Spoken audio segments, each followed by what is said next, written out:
The moon hung low in the starless sky, casting an eerie pallor over the desolate road ahead.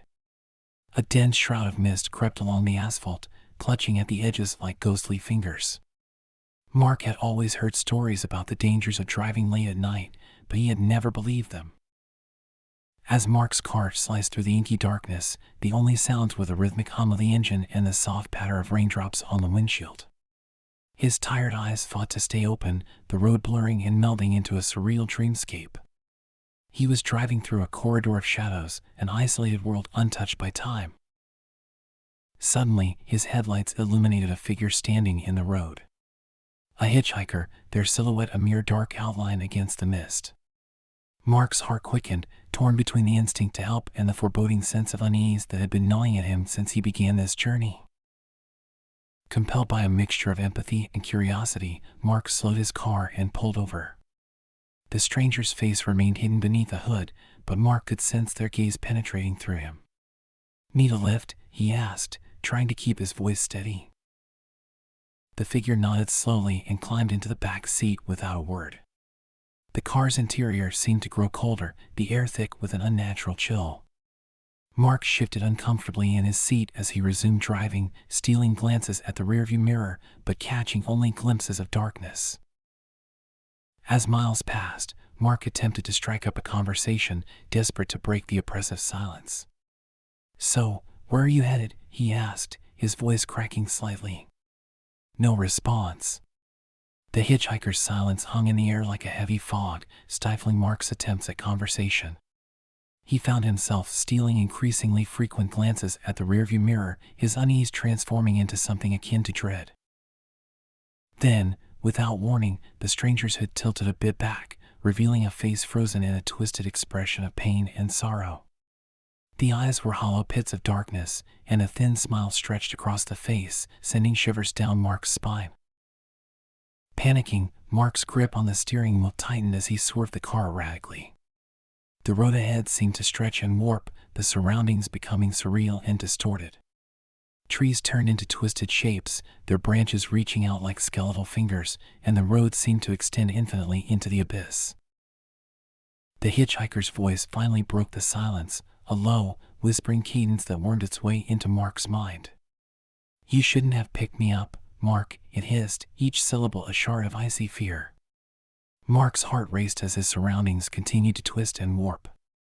He struggled to maintain control of the car, his vision blurring and fragmenting. The hitchhiker's face loomed closer, its eerie smile seeming to widen impossibly. In a desperate bid for escape, Mark slammed his foot on the brakes. The car skidded to a halt, the world outside momentarily pausing in its nightmarish distortion. The hitchhiker's laughter echoed through the car, reverberating like a chorus of tormented souls. And then, as quickly as it had begun, the distortion ceased.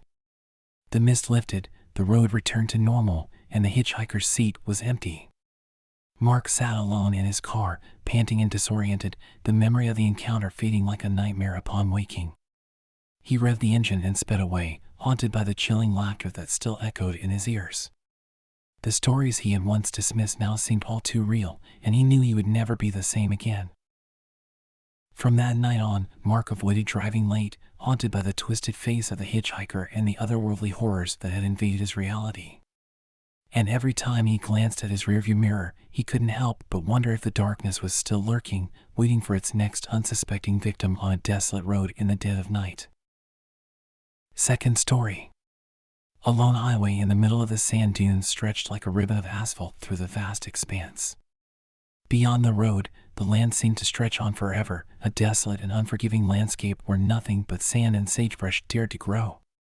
It was on this road that Emily found herself driving one fateful night. Her car's headlights cut through the darkness, revealing the endless expanse of sand dunes that seemed to whisper secrets to the wind. The night was unusually quiet, save for the occasional howl of a distant coyote. Emily's fingers gripped the steering wheel tightly, her knuckles turning white as unease settled in her chest. As the minutes turned to hours, Emily's eyes grew heavy, her fatigue waging a relentless battle against her determination to keep driving. Just when she thought she couldn't go on any longer, a faint glow appeared on the horizon. A motel, its neon sign flickering to life, casting an eerie, greenish hue across the desert. Relief washed over Emily as she approached the motel. Its exterior was weathered and worn, giving it an almost timeless appearance. She pulled into the parking lot, her car's engine settling into an idle hum as she stepped out into the cool night air. The motel's lobby was dimly lit, the air heavy with the scent of old books and dust.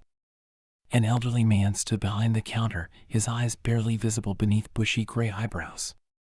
"Room for the night, miss," he croaked, his voice crackling like ancient parchment. Emily nodded, her weariness causing her words to come out in a soft murmur. The man handed her a brass key with a faded room number etched onto it. "Second floor, end of the hallway," he said, his gaze never quite meeting hers.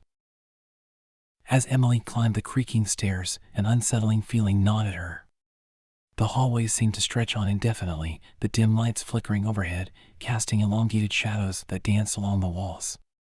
Each step she took echoed in the silence, growing louder and more ominous with every passing moment.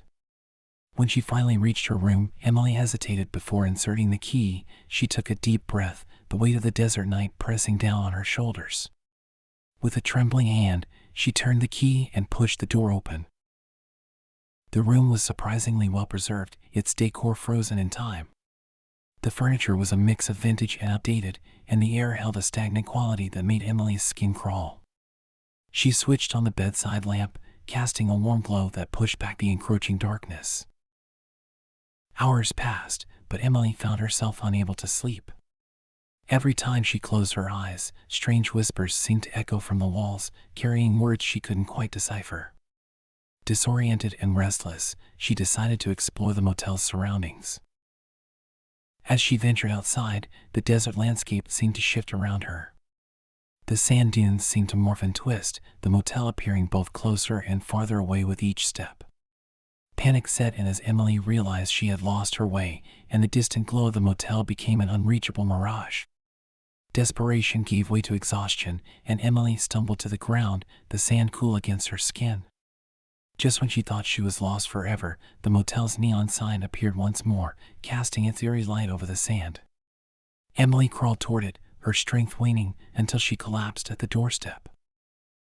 The elderly man from the lobby opened the door, his expression unchanged.